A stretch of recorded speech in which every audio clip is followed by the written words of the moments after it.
आप लोग का स्वागत है मेरे इस नए पॉडकास्ट में। तो आज हमारे साथ उपस्थित हैं राजनीतिक विज्ञान के छात्र और पॉलिटिकल एक्टिविस्ट के तौर पर सौरभ अग्रहरी जी। तो नमस्ते सौरभ जी। नमस्ते अस्मित। मैं सौरभ अग्रहरी आज अस्मित टॉक्स में राजनीति विज्ञान के एक छात्र के तौर पर उपस्थित हूं और आज हम और अस्मित राजनीति विज्ञान के विभिन्न पहलुओं पर चर्चा करेंगे और उसके संदर्भ में जो भी बात होगी आज आप सभी इस वीडियो के माध्यम से आपके सामने प्रस्तुत होगा। तो सौरभ जी अपने बारे में कुछ बताइए। मैं राजनीति विज्ञान का एक छात्र हूं।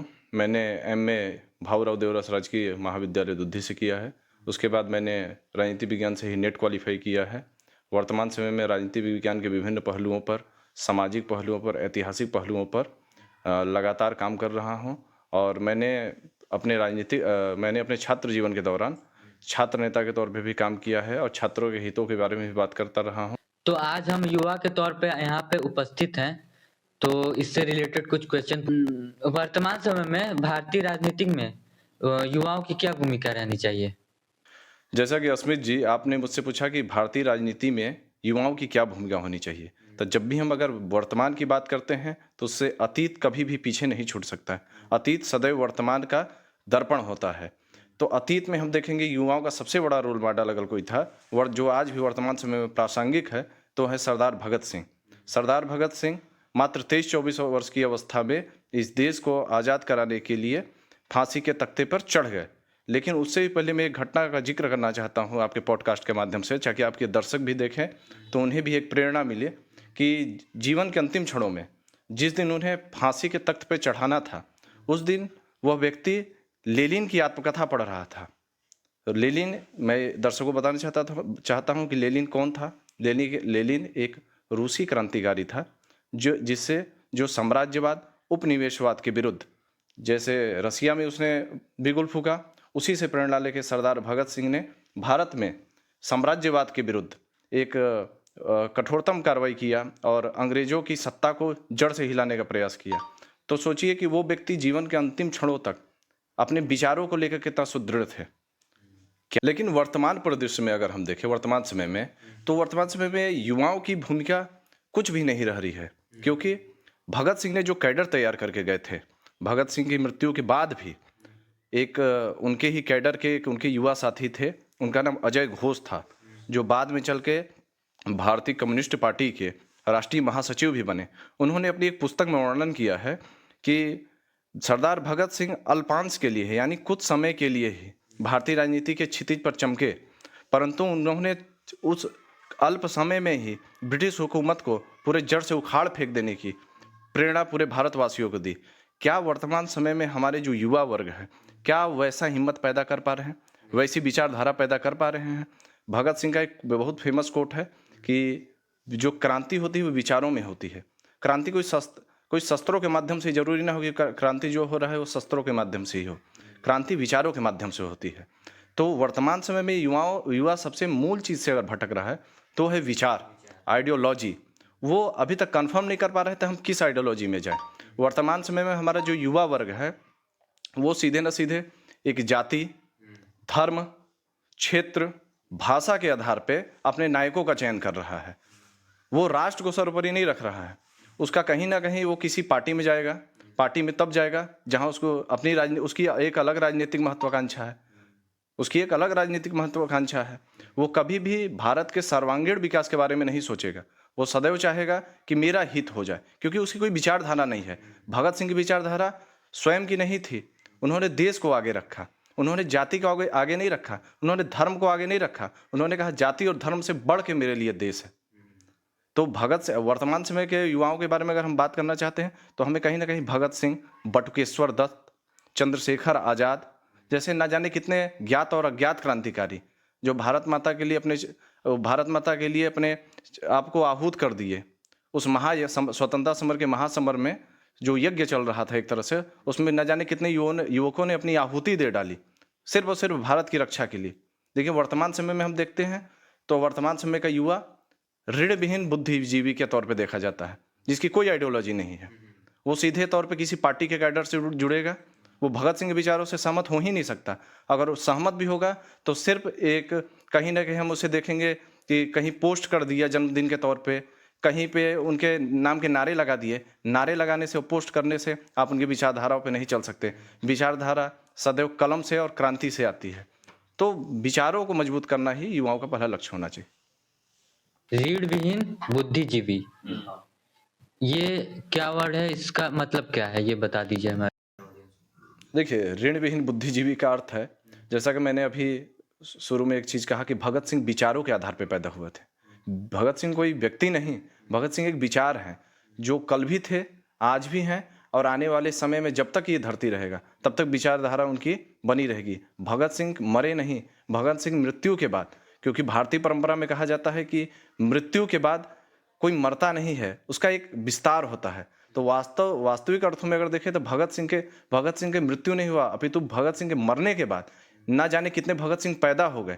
और आज भी अगर भारत में भी कहीं पे भी कोई भी छात्र आंदोलन होता है, कोई किसान आंदोलन होता है, कोई महिला आंदोलन होता है, कोई दलित आंदोलन होता है, या कहीं ना कहीं कोई अल्पसंख्यक के अधिकारों का आंदोलन होता है, तो उसमें भगत सिंह की छवि स्पष्ट दिखाई देती है। वो भगत सिंह के विचारों के आधार पर ही वो चीज़ें चलती रहती हैं। और जहाँ तक आपने प्रश्न किया ऋण विहीन बुद्धिजीवी की, तो मैं स्पष्ट कहना चाहता हूँ कि वर्तमान समय में जो भी युवा राजनीति में जा रहे हैं उसमें आप अधिकतर लोगों को देखेंगे कि उनकी कोई विचारधारा नहीं है।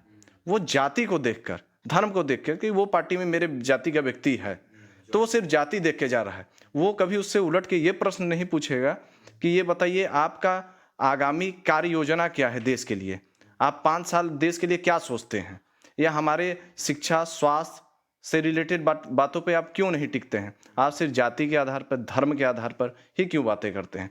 तो जो वर्तमान समय में जो छात्र है वो ऋण विहीन हो गया है। सबसे बड़ा कारण ये है क्योंकि हम कहीं ना कहीं अपने महापुरुषों को विस्मृत करने का प्रयास कर रहे हैं।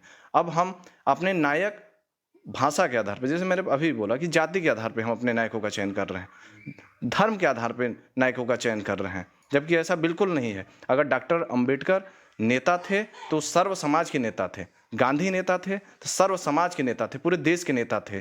मौलाना अबुल कलाम आज़ाद अगर नेता थे तो सर्व समाज के नेता थे। उन्हें हिंदू हो चाहे मुस्लिम हो, चाहे सवर्ण हो, चाहे वो दलित वर्ग का कोई व्यक्ति हो, उन्हें वो सब लोग उन्हें स्वीकार किया करते थे। लेकिन वर्तमान राजनीति आप देखेंगे तो वर्तमान राजनीति में सबसे बड़ा नैतिक पतन यही है कि हम लोग विचारों से कहीं ना कहीं बहुत दूर जाके भटक चुके हैं। जिन विचारों की आप युवाओं में बात कर रहे हैं, उस विचारों को आप अपने क्षेत्र में कैसे देखते हैं? देखिए अस्मित जी, जहाँ तक मैं आपके प्रश्नों को समझ पा रहा हूँ, तो आपने मुझसे ये प्रश्न किया कि विचारधाराओं की जो भी राजनीति चल रही है उसमें हमारे क्षेत्र में उसका हाथ सही, खासकर युवाओं के बीच में, तो उसका सबसे बड़ा कारण है शिक्षा। मैं जहाँ तक समझ पा रहा हूँ, क्योंकि अगर आपको विचारधारा पैदा करना है, अगर जो भी लड़के आज राजनीति में या युवा हो गए, और युवा, जब मैं युवा की बात करता हूँ तो मैं सिर्फ लड़कों की बात नहीं करता हूँ, लड़कियों की भी बात करता हूँ, क्योंकि दोनों बराबर के हकदार हैं राजनीति में, और दोनों का पार्टी से जो भी वो होना चाहिए बराबर का होना चाहिए। तो इस क्षेत्र में तो सबसे बड़ा कारण मैं जहाँ तक युवाओं में विचारधारा का देखता हूँ वो शिक्षा है।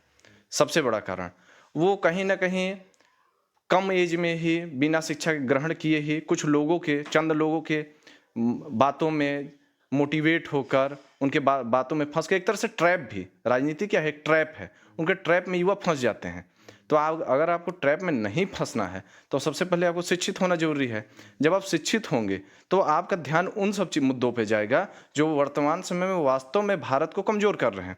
जैसे महात्मा गांधी का हम यहाँ पे उदाहरण देते हैं कि महात्मा गांधी डायरेक्ट आए तो राजनीति में नहीं आए, वो उन्होंने पहले न जाने कितने आंदोलन किए, पर्यावरण आंदोलन हो गया, न जाने कितने उन्होंने सत्याग्रह किए, वो डायरेक्ट राजनीति में तो नहीं आए।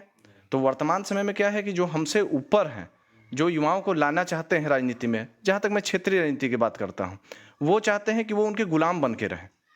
वो कभी उन्हें एक स्वतंत्र इकाई के तौर पर नहीं देखना चाहते हैं, क्योंकि अगर आपकी स्वतंत्र इकाई होगी, आपकी आइडियोलॉजी सही होगी, आपकी विचारधारा सही होगी, तो आप उनसे प्रश्न करेंगे। वो कभी नहीं चाहते कि आप उनसे उलट के प्रश्न करें कि आपकी कार्य योजना क्या है। आप आके तो हमसे कह रहे हैं कि हम ये वादे करके जा रहे हैं, कभी उलट के कोई प्रश्न ना कर दे। तो वो तो चाह रहे हैं कि हमारे छात्र जो हैं वो सदैव अशिक्षित रहें, वो बस हमारा झंडा उठाएं, डंडा उठाएं, दरी बिछाएं, उनका सिर्फ उतना ही मतलब है। और कहीं ना कहीं बहुत ही दुख के साथ कहना पड़ रहा है कि हमारे क्षेत्र में अधिकांश युवा जो भी राजनीति में हैं वो यही सब कर रहे हैं। न उन्हें पर्यावरण आंदोलन से मतलब है, न उन्हें किसान आंदोलन से मतलब है, न उन्हें महिला आंदोलन से मतलब है, या फिर इस क्षेत्र का सबसे ज्वलंत मुद्दा जो है जल, जंगल, जमीन, इस क्षेत्र को प्रकृति ने अपार संभावनाएं दी हैं। मस्तक पर पर्वत गाड़े हैं, छातियों पर जंगल उगाए हैं, ठीक, आंखों में नदी बहाए हैं, फिर भी क्या उन संसाधनों का सही उपयोग हम लोग कर पा रहे हैं? सबसे ज्यादा अगर पर्यावरण की मार झेल रहा है तो ये क्षेत्र झेल रहा है, हमारा क्षेत्र झेल रहा है। और यहाँ युवा भी हैं, ऐसा तो नहीं है कि युवा नहीं है, लेकिन क्या भगत सिंह की विचारधाराओं पे चलने वाले हैं, या राजनीतिक पार्टी के ट्रैप में फंसकर स्वयं का भी बेड़ा गर्क कर रहे हैं और क्षेत्र का भी बेड़ा गर्क कर रहे हैं और राजनीति का भी बेड़ा गर्क कर रहे हैं? क्योंकि जो राजनीति है वो सत्ता प्राप्ति का माध्यम नहीं है। जो राजनीति है वो कल्याण का माध्यम होता है, उस सेवा का माध्यम होता है। लेकिन खैर, अपने क्षेत्र के युवा, आशा है कि वो सही समय पे अपने रास्ते पे आए। और मैं अस्मित जी एक बात और कहना चाहता हूँ कि मैं यहाँ पर छात्र राजनीति भी किया हूँ। छात्र राजनीति के दौरान बहुत सारे अनुभवों को मैंने देखा है और महसूस भी किया है कि वर्तमान समय में हमारे क्षेत्र के जो युवा हैं, स्वयं को तो नेता कहते हैं, स्वयं को युवा भी कहते हैं। नेता होने का पहला शर्त क्या होता है, आपको पता है? नहीं। नेता होने का पहला शर्त लोहिया ने बताया है। हाँ, लोहिया एक विचारक के तो एक समाजवादी विचारक थे, जिन्होंने भारत में समाजवाद की स्थापना के लिए, वो गांधीवादी भी थे लेकिन अंततः वो एक समाजवादी विचारक थे। लोहिया कहते थे कि भारत में जो छात्र हैं, छात्र ही भविष्य के निर्धाता हैं। अगर छात्र चाह जाए तो भारत का निर्माण वैसे ही होगा जैसा छात्र चाहेंगे। तो अगर आप अशिक्षित छात्रों को, छात्र होना महत्वपूर्ण नहीं है, उसके साथ साथ शिक्षा सिर्फ किताबी ज्ञान नहीं होता है।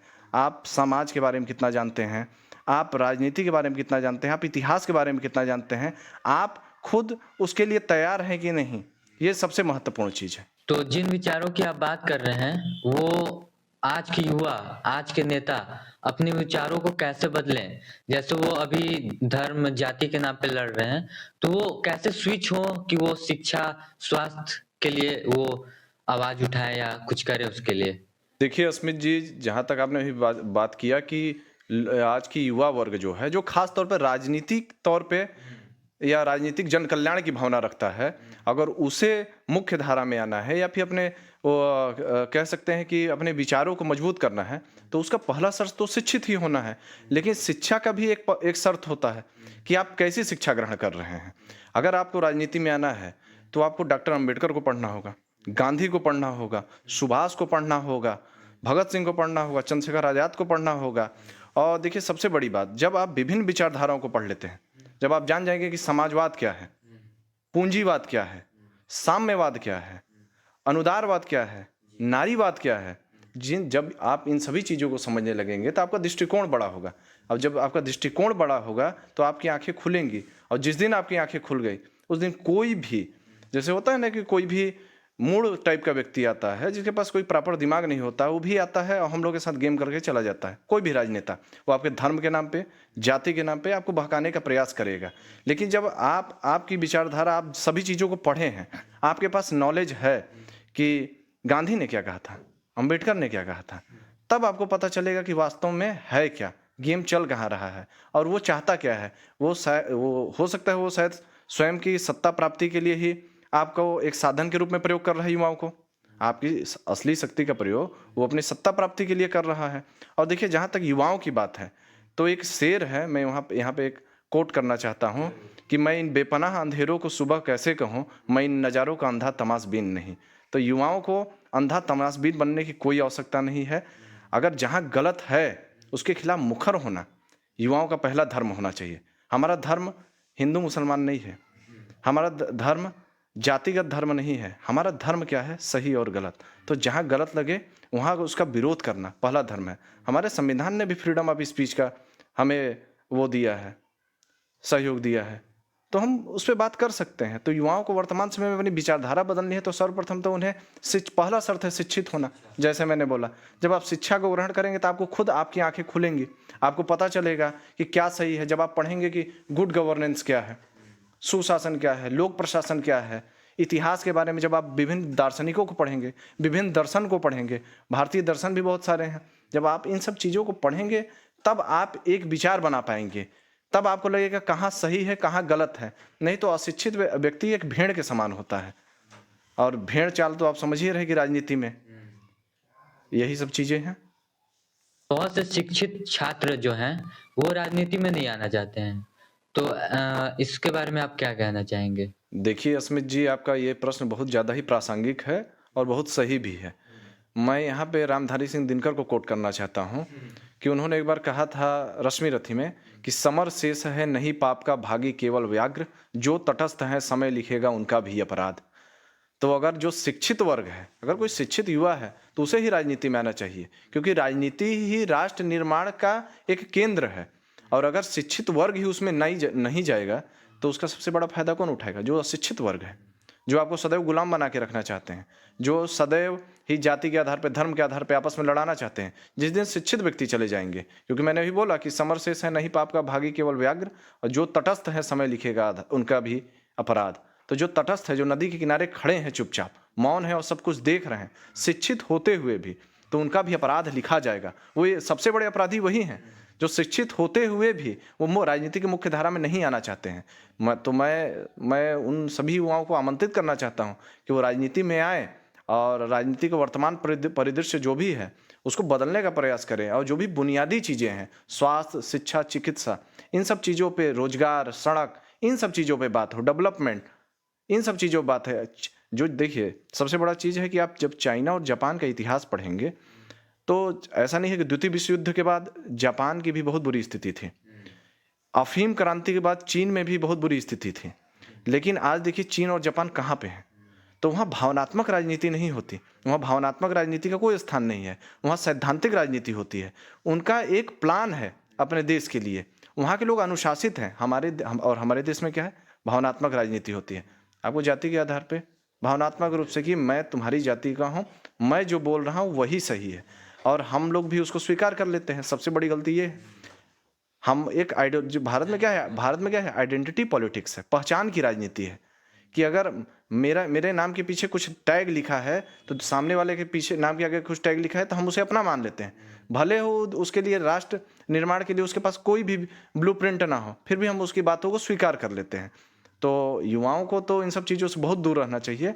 लेकिन जो शिक्षित युवा है, जो आपका मूल प्रश्न है, मैं मूल प्रश्न पे आ रहा हूँ कि जो शिक्षित युवा वर्ग है, उन्हें राजनीति में बेशक आना चाहिए, क्योंकि जब वो शिक्षित युवा आएंगे तो वो राजनीति के परिदृश्य को बदल देंगे। तो जैसा कि आपने बोला कि विचार का पहला रोक है वो शिक्षा है। तो जो शिक्षित छात्र हैं, वो राजनीति की ओर क्यों नहीं सोच पा रहे हैं? क्योंकि उनके पास विचार है, तो राजनीति की ओर सोचना चाहिए ना उन लोग को। देखिए अस्मित जी, जहाँ तक आपने मुझसे प्रश्न किया कि वर्तमान समय में जो युवा हैं और जो शिक्षित युवा हैं, वो राजनीति में क्यों नहीं आ रहे हैं, तो वो स्वयं को राजनीति में असुरक्षित महसूस करते हैं। वो अपने भविष्य की योजनाओं को लेकर के भी, कि क्या मैं यहाँ सफल होता हूँ या असफल। सबसे बड़ी चीज़, जो शिक्षित हो जाता है, तो वो पहले सोचता है मैं किसी प्रकार से सेटल हो जाऊं, कहीं ना कहीं व्यवस्थित रूप से रहने लगूं, मैं एक इनकम गेन करने लगूं, उसके बाद हमें देश से क्या ही मतलब है और मैं क्या ही कर लूँगा। अगर यही विचार भगत सिंह के मन में आया होता कि मैं क्या ही कर लेता, अगर यही विचार बटुकेश्वर दत्त के मन में आया होता कि मैं क्या ही कर लेता, अगर यही विचार चंद्रशेखर आज़ाद के मन में आया होता कि मैं क्या ही कर लेता, तो शायद आज भी हम सभी गुलाम होते ब्रिटिश हुकूमत के। तो यही सब चीज़ें हैं और कुछ भी नहीं है इसमें। जी, युवाओं के बारे में तो हमने काफ़ी लंबी चर्चा कर ली। अब तो महिलाओं का भारतीय राजनीति में क्या योगदान रहा है? देखिए अस्मित जी, जहाँ तक आपने बात किया कि भारतीय राजनीति में महिलाओं का योगदान, तो राजनीति के साथ साथ इतिहास की भी हम बात करेंगे यहाँ पे। चूँकि हम लोग ये पॉडकास्ट जब कर रहे हैं, तो हम इसके बीच एक अच्छा संदेश जाना चाहिए, क्योंकि महिलाएं समाज की धुरी होती हैं। तो मैं आपको बताना चाहता हूँ कि मैं आपको बहुत पीछे ले जाना चाहता हूँ अतीत में, कि भारत में एक सिविलाइजेशन था, इंडस वैली सिविलाइजेशन। ये हिस्ट्री में हमने पढ़ा है। वो मात्र सत्तात्मक था। वर्तमान में हम 21वीं सदी में पितृसत्तात्मक समाज में रह रहे हैं, लेकिन सोचिए आज से 6000 वर्ष पूर्व हम मात्र सत्तात्मक समाज में रहते थे। यानी जो परिवार का मुखिया होगा वो माँ होगी। उसके बाद अगर हम आते हैं वैदिक पीरियड में, तो हम लोगों ने बहुत सारे जगह पे सुना होगा कि महिलाओं को पढ़ने का अधिकार नहीं था, महिलाओं को पढ़ने के अधिकार से वंचित रखा गया था। लेकिन वैदिक पीरियड में जो वेदों की रचनाएं हुई, उसमें बहुत सारी ऋषि कन्याएं, जैसे अपाला, घोषा, लोपामुद्रा, इन्होंने वेद मंत्रों की दृष्टा थी मतलब वेदों की रचनाओं में इनका बहुत सारा योगदान था। तो सोचिए हम कहाँ थे और वर्तमान समय में कहाँ आ गए हैं। आज ये प्रश्न उठाना भी कि महिलाओं का भारतीय राजनीति में क्या भूमिका है, तो मैं तो कहता हूँ कि महिलाओं का भारतीय राजनीति भूमिका ही नहीं है, जो कुछ भी आज हम हैं वो महिलाओं के कारण ही है। बिल्कुल, क्योंकि विश्व के सभी धर्मों के अध्ययन करने के बाद एक चीज़ समझ में आया है कि हमारी ही सभ्यता थी कि जिसने अर्धनारीश्वर की कल्पना की है। और एक बहुत बड़े कवि हुए हैं कालिदास, उन्होंने अपनी रचना रघुवंश में पार्वती परमेश्वर यानी परमेश्वर से पहले पार्वती यानी पुरुष से पहले स्त्री के बारे में यहाँ बात किया गया है। मध्यकाल में भी जब हम आते हैं यानी जब नीचे उतरते हैं मध्यकाल में, तो महिलाओं को कहीं ना कहीं अधिकारों से वंचित किया गया। वैदिक पीरियड में, ऋग वैदिक में तो सब कुछ ठीक चल रहा था। उत्तर वैदिक में महिलाओं कहीं ना कहीं स्मृतियों के लेखन के बाद, जैसे बहुत सारी स्मृतियाँ लिखी गई, उसके लेखन के स्मृतियों के लेखन के बाद महिलाओं पे कहीं ना कहीं पाबंदियाँ लगाई गई। लेकिन फिर भी कहीं ना कहीं, जैसे बुद्ध के काल में हम चल जाएंगे तो प्रजापति गौतमी, बहुत सारे ऐसे लोग आपको मिल जाएंगे जो मतलब महिला भी शिक्षा के लिए कितना कुछ कर रही थी उस दौरान। और हमारे यहाँ बहुत सारे शासिका भी हुई हैं जो राजा के तौर पे काम किया है, जिन्होंने राज्यों का संचालन किया है। रजिया सुल्तान को देख लीजिए, रानी लक्ष्मीबाई को देख लीजिए, बहुत सारे ऐसे लोग थे। और महिलाओं के अधिकारों की रक्षा के लिए सावित्रीबाई फुले, जिन्होंने महिलाओं की शिक्षा के लिए कितना बड़ा काम किया। पंडित रमाबाई, जिन्होंने विभिन्न सेवा सदन के माध्यम से विधवा पुनर्विवाह का समर्थन किया, ना जाने कितने चीज़ों का समर्थन किया।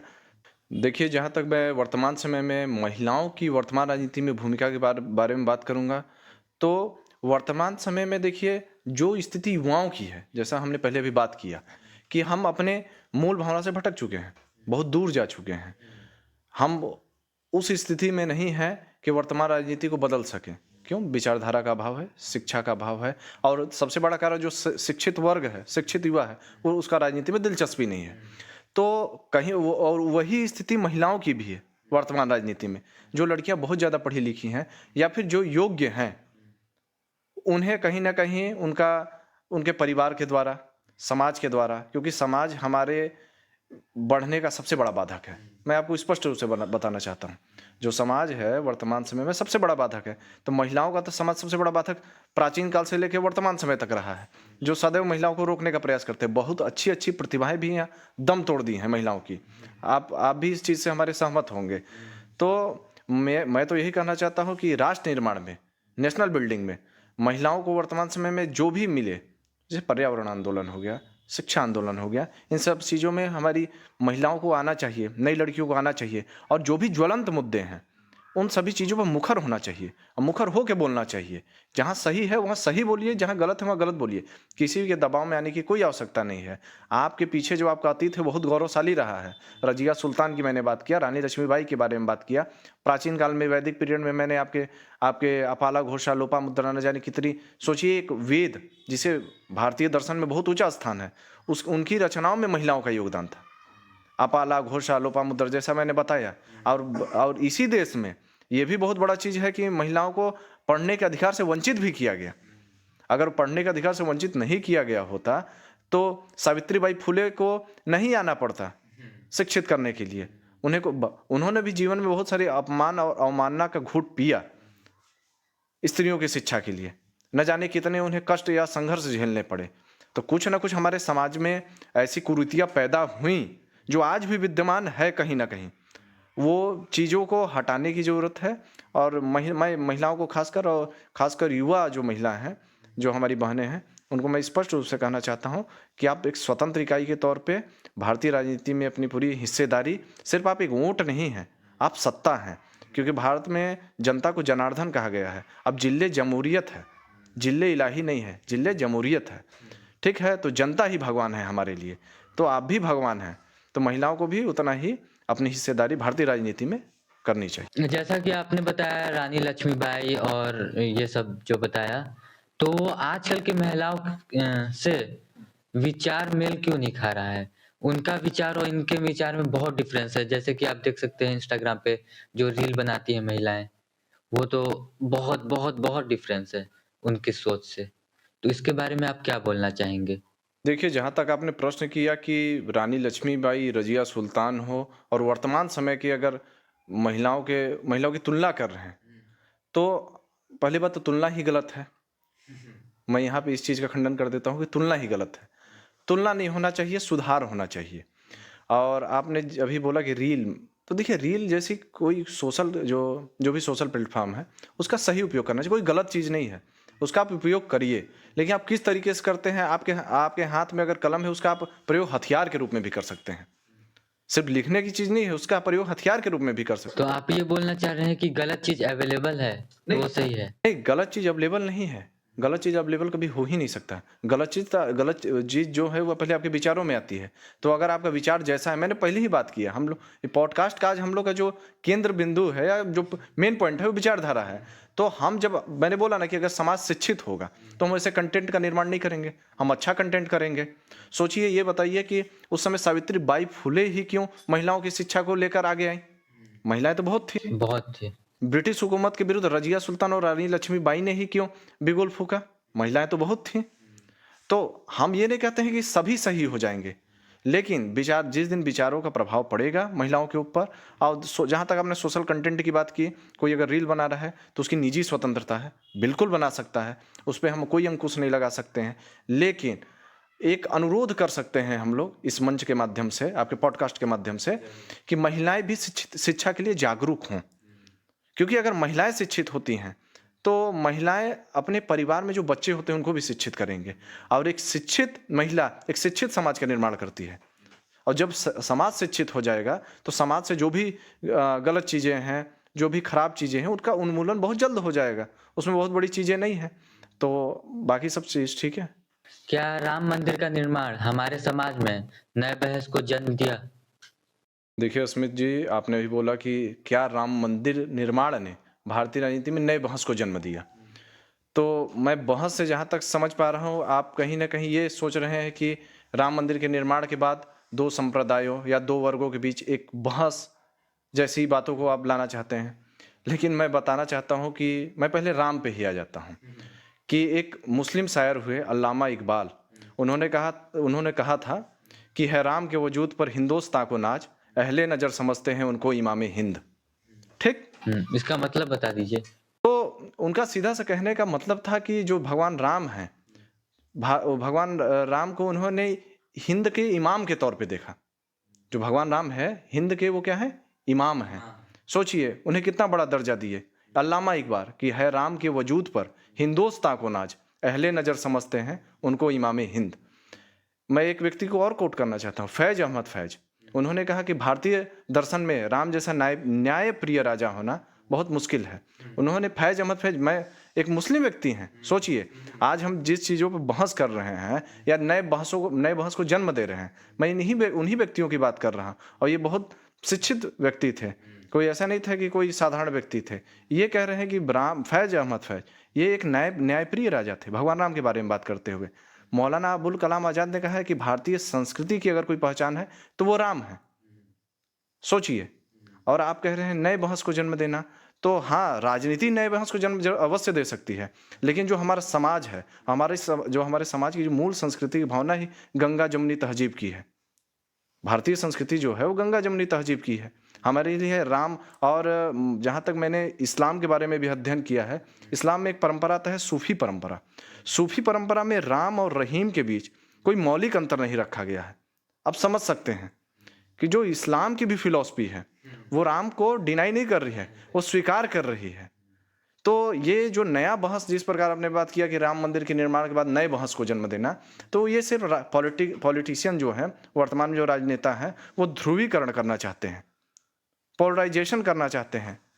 वो नए बहस को जन्म देंगे ही, ताकि आप संप्रदायवाद में घिरे, आप जातिवाद में घिरे, आप धर्मों में आपका विभाजन हो, आपकी एक आइडेंटिटी बन जाए कि आप खान हैं, आप पंडित हैं, आप ठाकुर हैं, आप गुप्ता हैं। एक तरह से एक लाइन खींच दी जा रही है समाज के बीच में। लेकिन सोचिए, यही अल्लामा इकबाल थे, यही अबुल कलाम आज़ाद थे, यही फैज अहमद फैज थे।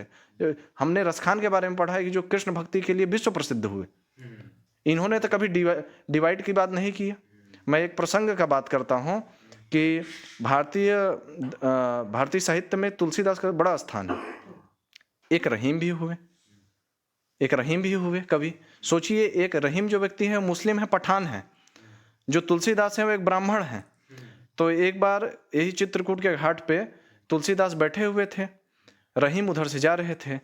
तो जो रहीम थे वो तुलसीदास के, मतलब तुलसीदास जी से गुजरे तो तुलसीदास के चरणों की धूल को अपने ऊपर छिड़क रहे थे। तो एक दिन रहीम ने पूछा, तुलसीदास ने पूछा रहीम से कि आखिर आप अपने ऊपर ये धूल क्यों छिड़क रहे हैं? तो एक साहित्यकार तो ऐसे पूछेगा नहीं कि क्यों छिड़क रहे हैं, वो तो अपने साहित्य के अंदाज में पूछेगा। तो उन्होंने पूछा तुलसीदास ने कि धूरी धरत निज शीस पर, क रहीम के ही काज। अपने शीस पर ये जो धूली है, ये मिट्टी है, आप क्यों मतलब लगा रहे हैं? तो रहीम भी साहित्यकार। सोचिए, एक तरफ एक मुस्लिम पठान, एक तरफ हिंदू ब्राह्मण, और दोनों के बीच संवाद कैसा चल रहा है कि धूरी धरत निज शीस पर, कह रहीम के ही काज। तो रहीम उत्तर देते हैं कि जेहि रज मुनि पत्नी तरी, मतलब जिन रजों से चरणों की रज से अहिल्या का उद्धार हो गया था, जी यही रज मुनि पत्नी तरी सो खोजत महाराज। यानी जिन चरणों की धूल से, एक अहिल्या थी जिसका भगवान राम ने उद्धार किया था अपने चरणों के माध्यम से, तो उन्हीं के चरणों की मैं धूल खोज रहा हूँ। अब समझ लीजिए, हमारे यहाँ जो बड़े साहित्यकार थे, जो बड़े दार्शनिक थे, जो बड़े राजनेता थे, उन लोग के बीच में कभी हिंदू मुस्लिम जैसा डिवाइड का बात कभी जन्म ही नहीं लिया। लेकिन वर्तमान और राम मंदिर की जहाँ तक बात करते हैं, तो मैं जहाँ तक मानता हूँ जो भी भारत के मुसलमान हैं, और अधिकांशतः मुसलमान वो भगवान राम को ही अपना आदर्श मानते हैं। वो बाबर को अपना आदर्श नहीं मानेंगे, वो मोहम्मद साहब को आदर्श मान सकते हैं। मैं एक हिंदू के तौर पे भी मोहम्मद साहब को आदर्श मानता हूँ। उसी तरीके से एक मुस्लिम व्यक्ति भी वो राम को आदर्श मानेगा, वो बाबर आक्रांता को कभी आदर्श नहीं मान सकता है।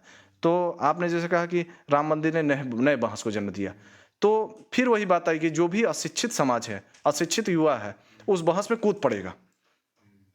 और जब कूदेगा तो सबसे बड़ा दिक्कत क्या होगा? अपना ही कर बैठेगा।